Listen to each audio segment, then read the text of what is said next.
Hello साथीहरु, स्वागत छ तपाईहरुलाई एजीटीभी युट्युब च्यानलमा। आजको यस भिडियोमा म तपाईलाई टेस्ट पोर्टलबाट कसरी अनलाइन क्वेशन बनाउने त्यसको बारेमा जानकारी दिन गइरहेको छु। साथीहरु, मैले अघिल्लो भिडियोमा तपाईहरुलाई गुगल फर्म युज गरेर कसरी अनलाइन क्वेशन बनाउने त्यसको बारेमा जानकारी दिएको थिएँ र आजको यस भिडियोमा चाहिँ यो टेस्ट पोर्टल भन्ने एउटा वेबसाइट छ। तपाईले त्यो वेबसाइट प्रयोग गरेर चाहिँ विद्यार्थीहरुलाई चाहिँ अनलाइन क्वेशन चाहिँ बनाउन सक्नुहुन्छ। अब सबैभन्दा पहिला त तपाईले चाहिँ कहाँ जानुपर्ने हुन्छ, यो गुगल क्रोममा जानुपर्ने हुन्छ। अब यहाँ गुगल सर्च इन्जिनमा चाहिँ टेस्ट पोर्टल भनेर तपाईले सर्च गर्नुपर्ने हुन्छ। टेस्ट पोर्टल भनेर तपाईले सर्च गर्नुपर्ने हुन्छ, इन्टर गरिदिनुस् र यस्तो किसिमको पेज ओपन हुन्छ। अब यो testportal.net भन्ने चाहिँ यहाँ लेखिएको छ, यसमा तपाईले क्लिक गर्नु होला। अब यो क्लिक गरिसकेपछि यस्तो किसिमको पेज ओपन हुन्छ। हेर्नुस् त, टेस्ट पोर्टल भनेर लेखेको छ। अब यहाँ साइन अप को अप्सन छ र साइन इन को अप्सन छ। यदि तपाईले अलरेडी नै साइन इन गरिसक्नु भएको छ भने यस वेबसाइटमा तपाईले साइन इनमा जानुपर्ने हुन्छ। यदि तपाईले फर्स्ट टाइम यो युज गरिरहनु भएको छ भने अब हामी साइन अपमा जान्छौँ है। अब हेर्नुस् त, यहाँ दुईवटा अप्सन छ, बिजनेस छ, एजुकेसन छ। अब हामीले विद्यार्थीहरुको लागि क्वेशन पेपर बनाउँदै छौँ, त्यही भएर हामी एजुकेसनमा क्लिक गर्छौँ। एजुकेसनमा क्लिक गर्नु होला।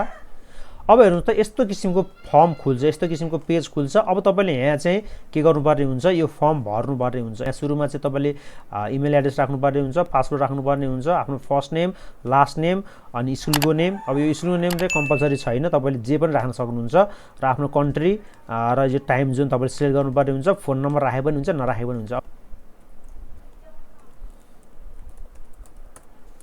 ल, अब तपाईले आफ्नो चाहिँ यहाँ जीमेल आइडी राख्नु होला। ल, यहाँ चाहिँ 8 क्यारेक्टरको पासवर्ड राख्नु होला। अब यहाँ फर्स्ट नेम लेख्नु होला र लास्ट नेम चाहिँ लेख्नु होला। अब स्कुलको नाम छ भने स्कुलको नाम पनि लेख्दा हुन्छ, तपाईले जे लेखे पनि हुन्छ। अब कन्ट्री, अब नेपाल सिलेक्ट गर्नु होला। तपाई नेपालमा हुनुहुन्छ, नेपाल सिलेक्ट गर्नु होला। अब यहाँ टाइम जोनमा चाहिँ काठमाडौँको टाइम जोन राखौँ। यहाँ काठमाडौँ सर्च गरौँ, यहाँ काठमाडौँ। ल, अब तपाईले फोन नम्बर दिन पनि सक्नुहुन्छ, नदिँदा पनि हुन्छ। अब यो आई एग्री विथ मा यो टिक लगाउनुस्। अब साइन अपमा क्लिक गर्नुस्। त्यो किसिमको चाहिँ पेज ओपन हुन्छ। अब तपाईले चाहिँ यहाँ क्वेशन बनाउनु पर्यो। अब यो न्यू टेस्टमा क्लिक गर्नु होला। अब यस्तो किसिमको चाहिँ फेरि पेज ओपन हुन्छ। अब तपाईले चाहिँ यो टेस्ट नेममा यहाँ के को टेस्ट हो यहाँ लेख्नु होला। म यहाँ लेख्छु क्लास, यो डेमो मात्रै हो, मैले त्यही भएर क्लास 4 अनलाइन इङ्ग्लिस टेस्ट लेखेँ। अब तपाईले यहाँ चाहिँ यो क्याटेगोरी यो डिस्क्रिप्सनमा दिन सक्नुहुन्छ। अब मैले यहाँ दिन। अब क्रिएटमा गएर मैले क्लिक गर्ने है।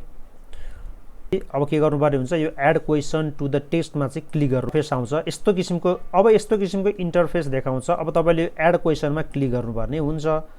अब फेरि यस्तो किसिमको इन्टरफेस देखाउँछ। अब तपाईले यहाँ चाहिँ जस्तो किसिमको क्वेशन पनि सोध्न सक्नुहुन्छ, म्याथको, इङ्ग्लिसको, नेपालीको, साइन्सको। तपाईले जस्तो किसिमको क्वेशन पनि यहाँ सोध्न सक्नुहुन्छ, जुन सब्जेक्टको पनि यहाँ क्वेशन बनाउन सक्नुहुन्छ। मैले यहाँ इङ्ग्लिसको बनाउँदै छु भनेपछि म यहाँ लेख्छु हि डट डट फुटबल।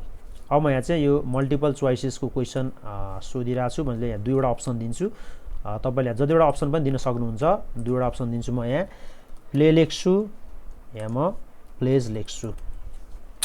अब म के गर्छु भन्दाखेरि यो करेक्ट अप्सन कुन हो यसमा टिक लगाउँछु। अब तपाईले के गर्न सक्नुहुन्छ, सेभ एन्ड एड नेक्स्टमा क्लिक गर्नु होला। अब तपाईले अरु क्वेशन पनि यहाँ थप्दै जान सक्नुहुन्छ है। अब दे डट डट भलिबल। अब यहाँ पनि मैले चाहिँ अप्सन दिन्छु, दुईवटा अप्सन दिन्छु। एउटा यहाँ बक्सलाई हटाइदिएँ। अब दे, अब यहाँ प्ले लेख्छु, यहाँ प्लेज लेख्छु। अब यहाँ करेक्ट अप्सन कुन हो म यसलाई क्लिक गर्छु। अब साथीहरु, तपाईहरुले अरु क्वेशनहरु पनि थप्न सक्नुहुन्छ है। मैले यहाँ के गरे, ए लाई इन्डिङ गरे र यहाँ के गरे, सेभ गरे। ल, अब मेरो यहाँ क्वेशन भइसकेको छ। अब मैले यहाँ के गर्नुपर्ने हुन्छ भन्दाखेरि अब यो क्वेशनलाई चाहिँ अब यहाँ टाइम दिनुपर्ने हुन्छ है। क्वेशनको यो टाइम, अब कति टाइम हो, म यहाँ टाइमर सेटिङमा जान्छु है। अब हेर्नुस् त, choose how to measure test duration. अब तपाईले चाहिँ time to complete the whole test, म यो time to complete the whole टेस्टमा क्लिक गर्छु है। अब होल टेस्ट कति टाइममा तपाईले लिने चाहिँ प्लान गरिरहनु भएको छ। म 1 घण्टाको लिँदैछु भने तपाईले चाहिँ यहाँ 1 आवरको लिन सक्नुहुन्छ है। अब यो गरिसकेपछि तपाईले के गर्नु पर्यो, यो सेभमा गएर क्लिक गर्नु पर्यो। अब यति भइसकेपछि अब तपाईँले के गर्नु पर्यो, यो एक्टिभेट टेस्ट छ यसमा क्लिक गर्नु पर्यो है। अब तपाईँले एस गर्नु पर्यो।